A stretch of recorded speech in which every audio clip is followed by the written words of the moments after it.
नमस्कार दोस्तों, आइए जान लेते हैं उत्तर प्रदेश की बड़ी और काम की खबरें फटाफट सिर्फ 10 मिनट में।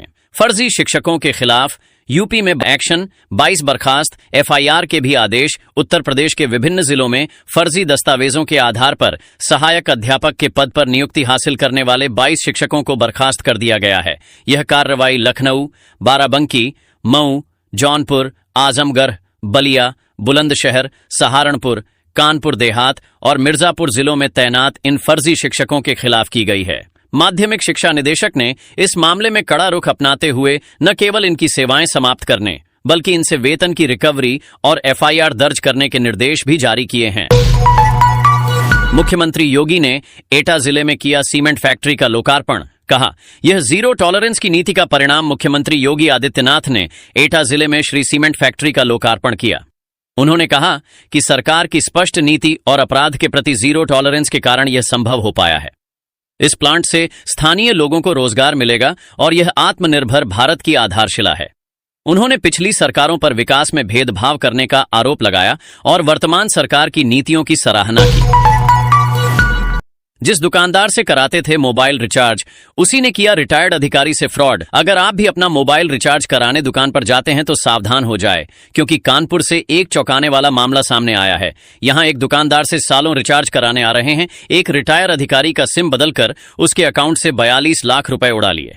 फिलहाल साइबर पुलिस ने आरोपी को गिरफ्तार कर लिया है। आपको बता दें कि कानपुर के बेगमगंज में रहने वाले रिटायर्ड होम्योपैथिक अधिकारी अशफाक अहमद अपनी पेंशन और फंड के 42 लाख रुपये बैंक अकाउंट में सुरक्षित रखे थे। एक दिन दुकानदार मोहम्मद इस्लाम ने अशफाक अहमद को बहकाकर उनका पुराना सिम खराब बताकर बदल दिया। इसके बाद उनके नंबर को अपने मोबाइल पर एक्टिवेट कर लिया और ऑनलाइन बैंकिंग के जरिए उनके खाते से 42 लाख उड़ा लिए। यूपी में बनेगी नई एलिवेटेड रोड, इन जिलों को सीधा फायदा। अयोध्या जाने वाले भी जाम में नहीं फंसेंगे। लखनऊ से अयोध्या जाने वाले श्रद्धालुओं के लिए एलिवेटेड रोड बनने से यात्रा आसान हो जाएगी। पॉलीटेक्निक चौराहे से शारदा नहर तक 9 किलोमीटर की एलिवेटेड रोड बनेगी, जिससे 30 मिनट में दूरी तय की जा सकेगी। इस एलिवेटेड रोड से 5 लाख से अधिक आबादी को जाम से निजात मिलेगी। यह elevated road outer ring road से भी कनेक्ट होगी। एमबीए वालों के लिए खुशखबरी। एनसीडीसी में निकली है डायरेक्ट भर्ती। लिखित परीक्षा का झंझट नहीं, 2,15,000 रुपये मिलेगी सैलरी। 31 अगस्त से पहले एनसीडीसी की आधिकारिक वेबसाइट ncdc.in पर जाकर आवेदन कर सकते हैं। गाजियाबाद में 50,000 की रिश्वत लेते चौकी इंचार्ज गिरफ्तार। एंटी करप्शन टीम की बड़ी कार्रवाई। गाजियाबाद के भोजपुर थाने में कलछीना चौकी इंचार्ज राजीव कुमार को एंटी करप्शन टीम ने 50,000 रिश्वत लेते हुए गिरफ्तार किया। मेरठ की एंटी करप्शन टीम ने यह कार्रवाई की। फिलहाल चौकी प्रभारी को मोदीनगर थाने ले जाया गया है। यूपी के मुख्य सचिव एसपी गोयल की सफल हार्ट सर्जरी हुई है। सीने में दर्द की शिकायत के बाद उन्हें दिल्ली के अस्पताल में भर्ती कराया गया था। यूपी में योगी सरकार शुरू करने जा रही बड़ा अभियान, डीएम को प्रतिदिन समीक्षा करने का निर्देश। उत्तर प्रदेश में फार्मर रजिस्ट्री को लेकर बड़ा अभियान शुरू होने जा रहा है। मुख्यमंत्री योगी आदित्यनाथ के निर्देश पर 16 सितंबर 2025 से प्रदेश भर में विशेष अभियान चलाया जाएगा। इस अभियान के तहत जिलाधिकारियों को फार्मर रजिस्ट्री की प्रगति पर प्रतिदिन समीक्षा करने के निर्देश दिए गए हैं। योगी सरकार ने जिलाधिकारियों को यह भी सुनिश्चित करने के निर्देश दिए हैं कि प्रधानमंत्री किसान सम्मान निधि योजना के अंतर्गत किसानों का 100% पंजीकरण अगली किस्त जारी होने से पहले पूरा हो। बनारस में भी चलेगी मेट्रो, केंद्र और राज्य सरकार की मंजूरी। नवंबर में रोपवे का लोकार्पण। प्रधानमंत्री नरेंद्र मोदी के संसदीय क्षेत्र वाराणसी में भी मेट्रो ट्रेन चलेगी। राज्य और केंद्र सरकार ने इसकी मंजूरी दे दी है। जल्द ही सर्वे के लिए एजेंसी का चयन होगा। इसके साथ ही यहां बन रहे रोपवे का लोकार्पण भी नवंबर में होगा। हरदोई में बीएड की फर्जी डिग्री समेत अभिलेखों में हेरफेर कर नौकरी पाने वाली शिक्षिका को बर्खास्त कर दिया गया।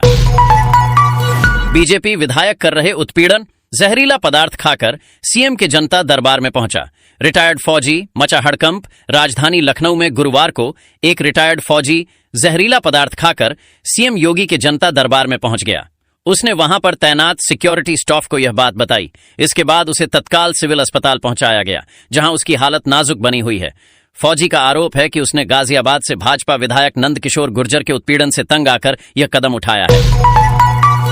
रेल यात्रियों के एक्स्ट्रा लगेज पर नहीं लगेगा कोई फाइन।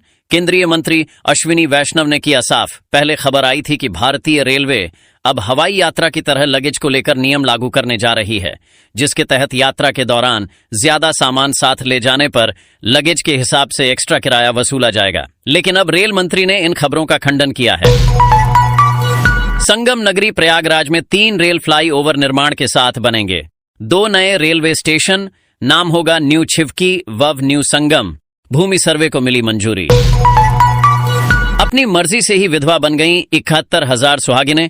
आधार कार्ड से सत्यापन करने पर हुआ राजफाश। मुफ्त राशन योजना में एक बड़ा फर्जीवाड़ा उजागर हुआ है। सत्यापन में 10.71 लाख राशन कार्ड धारक अपात्र मिले। इनमें 71,000 ऐसी महिलाएं भी शामिल हैं जो सुहागिन होते हुए भी खुद को विधवा दर्शाकर योजना का लाभ ले रही थीं। विभाग ने इन सभी के कार्ड रद्द कर दिए हैं और अब जीरो पावर्टी अभियान के तहत चिन्हित परिवारों को राशन दिया जा रहा है। हो जाओ तैयार, एशिया कप में 14 सितंबर को भिड़ेंगे भारत पाक। खेल मंत्रालय ने दी हरी झंडी। 14 सितंबर को भारत और पाकिस्तान के बीच एशिया कप 2025 का मुकाबला खेला जाएगा। इस मैच को लेकर यह चर्चा काफी चल रही थी कि भारत आखिर समय में पाकिस्तान के साथ खेलने से मना न कर दें, लेकिन खेल मंत्रालय ने इस पर सब कुछ साफ कर दिया है। खेल मंत्रालय ने बताया कि एशिया कप में भारत पाक मैच खेला जाएगा। इस मैच को वह नहीं रोकेंगे क्योंकि यह मल्टीनेशन टूर्नामेंट है। देसी गायों की डेयरी खोलने पर मिलेगी 11.80 लाख की मदद। सरकार लाई नई योजना। उत्तर प्रदेश सरकार लगातार देसी गायों के संरक्षण और डेयरी उद्योग को बढ़ावा देने पर काम कर रही है। इसी कड़ी में नंद बाबा दुग्ध मिशन के तहत अब मिनी नंदिनी कृषक समृद्धि योजना शुरू की गई है। इस योजना के जरिए प्रदेश में स्वदेशी नस्ल की गायों को बढ़ावा मिलेगा और किसानों की आय में भी इजाफा होगा। इस योजना का सबसे बड़ा फायदा यह है कि देसी गायों की डेयरी खोलने पर सरकार 11.80 लाख रुपए तक की सब्सिडी देगी। इस योजना का फायदा पाने के लिए इच्छुक किसानों को ऑनलाइन आवेदन करना होगा। एक साथ खाते में आएंगे 18,000 रुपए। बस ये दस्तावेज दोबारा करें वेरीफाई। प्रधानमंत्री किसान सम्मान निधि पीएम किसान योजना से जुड़े लाखों किसानों के लिए एक अहम अपडेट सामने आया है। जो किसान 11वीं किस्त के बाद से अब तक योजना का पैसा नहीं पा सके हैं, उनके लिए एक बार फिर उम्मीद की किरण जगी है। सरकार ने साफ कर दिया है कि यदि लाभार्थी आवश्यक दस्तावेजों की प्रक्रिया पूरी कर लेते हैं तो 12वीं से लेकर 20वीं किस्त तक की राशि यानी कुल 18,000 रुपए एक साथ उनके खाते में भेजी जा सकती है। हाई कोर्ट में बोली योगी सरकार, 1 किलोमीटर से अधिक दूरी के स्कूलों का नहीं होगा विलय। प्रधानमंत्री आवास के लिए घूस मांग रहा था सहायक सचिव। निगरानी विभाग ने रंगे हाथ किया गिरफ्तार। भोजपुर के तर्रारी में निगरानी टीम ने प्रधानमंत्री आवास योजना की तीसरी किस्त जारी करने के नाम पर 5,000 रुपए घूस लेते आवास सहायक मनीष कुमार को गिरफ्तार किया। यह गिरफ्तारी फतेहपुर बाजार में हुई। रामजी सिंह नामक एक लाभुक ने रिश्वत मांगने की शिकायत की थी, जिसके बाद निगरानी टीम ने जाल बिछाकर मनीष कुमार को रंगे हाथों पकड़ा। स्थानीय लोगों ने इस कार्रवाई की सराहना की है। महापुरुषों की प्रतिमा लगाने से पहले लेनी होगी अनुमति। पुलिस आयुक्त ने दिए आदेश। आगरा के रुणकता में महाराणा प्रताप के नाम वाले बोर्ड हटाने पर बवाल के बाद पुलिस आयुक्त दीपक कुमार ने तीनों जोन के डीसीपी, एसीपी और थाना प्रभारियों को दिशा निर्देश जारी किए हैं। उन्होंने कहा है कि सार्वजनिक स्थान पर महापुरुषों की प्रतिमा लगाने और धार्मिक स्थल की स्थापना से पहले शासन प्रशासन की अनुमति लेना आवश्यक होता है। देवरिया में लंपी वायरस का प्रकोप। यूपी के सलेमपुर में 1,250 गायों का टीकाकरण। पशुओं को अलग रखने की सलाह। सलेमपुर में लंपी वायरस का प्रकोप तेजी से बढ़ रहा है। इस बीमारी के लक्षणों में पशुओं की त्वचा पर चकत्ते और गांठें शामिल हैं। ये बीमारी पहले राजस्थान तक सीमित थी, लेकिन अब पूरे उत्तर प्रदेश में फैल चुकी है। चिकित्सकों ने संक्रमित पशुओं को स्वस्थ पशुओं से अलग रखने की सलाह दी है। फार्मासिस्ट वाशिम सिद्दीकी ने घरेलू उपचार का सुझाव दिया है।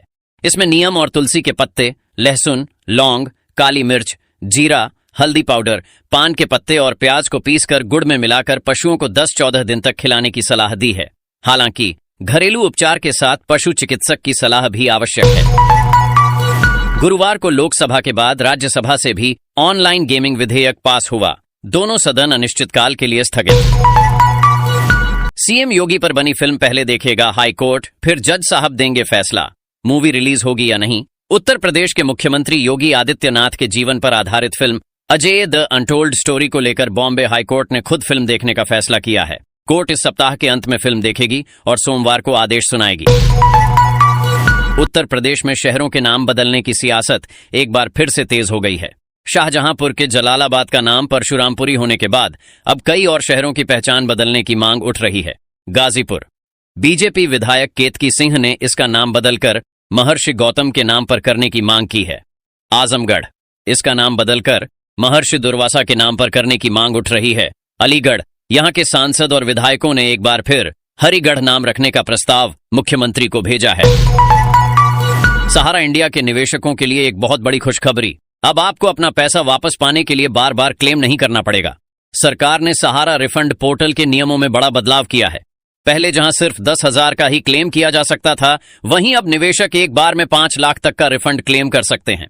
इस नई व्यवस्था से लाखों निवेशकों को बड़ी राहत मिली है। सबसे अच्छी बात यह है कि वेरिफिकेशन पूरा होते ही यह पैसा सीधे आपके बैंक खाते में भेजा जाएगा। पुराने अंदाज में लौटी बसपा, चुपचाप चल रही तैयारी। पंचायत चुनाव के लिए मायावती ने की तगड़ी योजना। उत्तर प्रदेश पंचायत चुनाव के लिए बसपा की तैयारी बहुत ही गुपचुप तरीके से चल रही है। बसपा प्रमुख मायावती अपने पुराने अंदाज से पार्टी को बूथ स्तर पर मजबूत करने में जुटी हुई हैं। सूत्रों के अनुसार बसपा इस बार पंचायत चुनाव में सामाजिक समीकरणों को ध्यान में रखते हुए उम्मीदवारों का चयन कर रही है। पार्टी ने पिछड़ा वर्ग और मुस्लिम समुदाय के नेताओं को बड़ी संख्या में टिकट देने का फैसला किया है। सुल्तानपुर में 22 अगस्त को लगेगा रोजगार मेला, युवाओं के पास नौकरी पाने का सुनहरा अवसर। इस रोजगार मेले में चयनित अभ्यर्थियों को 14,000 रुपए से अधिक वेतन मिलेगा। साथ ही कैंटीन और यात्रा सुविधा भी होगी। सबसे खास बात यह है कि इस मेले में भाग लेने के लिए किसी भी प्रकार का शुल्क नहीं लिया जाएगा। उत्तर प्रदेश में यूरिया की किल्लत से किसान परेशान। बुलंदशहर में किसान यूनियन ने निकाली तिरंगा यात्रा, कलेक्ट्रेट पर दिया धरना। बुलंदशहर में किसान यूनियन छढ़ुनी के कार्यकर्ताओं ने तिरंगा यात्रा निकालकर कलेक्ट्रेट पर प्रदर्शन किया। किसानों ने कई मुद्दों को लेकर अपनी मांगें रखीं। प्रदेश में यूरिया की कमी से किसानों की फसलें प्रभावित हो रही हैं। किसानों का आरोप है कि कुछ सचिव माफियाओं से मिलकर यूरिया की कालाबाजारी कर रहे हैं। किसानों ने मांग की है कि सभी केंद्रों पर यूरिया की उचित मात्रा सुनिश्चित की जाए। साथ ही आवारा पशुओं की समस्या से भी किसान जूझ रहे हैं। आवारा पशु फसलों को नुकसान पहुंचा रहे हैं। किसानों ने इन पशुओं को पकड़कर गौशाला भेजने की भी मांग की है। मथुरा में बाढ़ जैसे हालात, गांवों में पहुंचा पानी, अपने ही घरों में घिरे लोग, चारों तरफ हाहाकार। पहाड़ों पर हुई भारी बारिश के चलते उत्तर प्रदेश के मथुरा में यमुना नदी उफान पर है। इससे निचले इलाकों में पानी भर गया है। जिले के कई इलाके ऐसे हैं जहां पर सड़कें डूब चुकी हैं। पानी भरने से आने जाने वाले लोगों को दिक्कतों का सामना करना पड़ रहा है। कई इलाकों में पानी भरने से बाढ़ जैसे हालात पैदा हो गए हैं। निषाद पार्टी स्थापना दिवस पर ऐलान, मल्लाहों को आरक्षण नहीं मिला तो घेरेंगे विधानसभा। साथ आए सुभाषपा और अपना दल एस। बुधवार को नई दिल्ली के तालकटोरा स्टेडियम में निषाद पार्टी के राष्ट्रीय अधिवेशन और 10वें स्थापना दिवस के दौरान केंद्रीय मंत्री और निषाद पार्टी के राष्ट्रीय अध्यक्ष संजय कुमार निषाद, उत्तर प्रदेश के मंत्री और सुहेल देव भारतीय समाज पार्टी के राष्ट्रीय अध्यक्ष ओम प्रकाश राजभर और अन्य एक मंच पर दिखे। कार्यक्रम में हजारों की संख्या में पहुंचे मछुआरा समाज के लोगों ने अपनी एकजुटता और शक्ति का प्रदर्शन किया। संजय निषाद ने कहा, हमारे समाज का सबसे बड़ा मुद्दा आरक्षण और संवैधानिक अधिकार है और यह लड़ाई तब तक चलेगी जब तक समाज को उसका हक नहीं मिल जाता। उन्होंने ऐलान किया कि अगर निषाद समाज दिल्ली पहुंच सकता है तो लखनऊ विधानसभा का घेराव करने से भी पीछे नहीं हटेगा। मुगलों और अंग्रेजों के बाद जो बचा उसे सपा और कांग्रेस ने लूटा, योगी आदित्यनाथ का बयान। उत्तर प्रदेश के मुख्यमंत्री योगी आदित्यनाथ ने बृहस्पतिवार को कांग्रेस और समाजवादी पार्टी पर निशाना साधते हुए कहा कि मुगलों और अंग्रेजों द्वारा देश को लूटे जाने के बाद जो कुछ बचा उसे इन दोनों दलों ने अपनी झोलियों में भर लिया। आदित्यनाथ ने एटा में एक नए सीमेंट संयंत्र का उद्घाटन करने के बाद यह बयान दिया। उत्तर प्रदेश बोर्ड 2026 परीक्षा में ऑनलाइन आवेदन की तिथि बढ़ी, अब 1 सितंबर तक जमा कर सकेंगे परीक्षा शुल्क। उत्तर प्रदेश माध्यमिक शिक्षा परिषद ने वर्ष 2026 की हाई स्कूल कक्षा 10 और इंटरमीडिएट कक्षा 12 परीक्षाओं के लिए संस्थागत और व्यक्तिगत परीक्षार्थियों के ऑनलाइन आवेदन व शुल्क जमा करने की तिथि बढ़ा दी है। यह निर्णय विद्यार्थियों और विद्यालयों की सुविधा को ध्यान में रखते हुए लिया गया है। देश 2 गुजराती और 2 पूंजीपतियों के भरोसे चल रहा, इटावा में बोले शिवपाल यादव।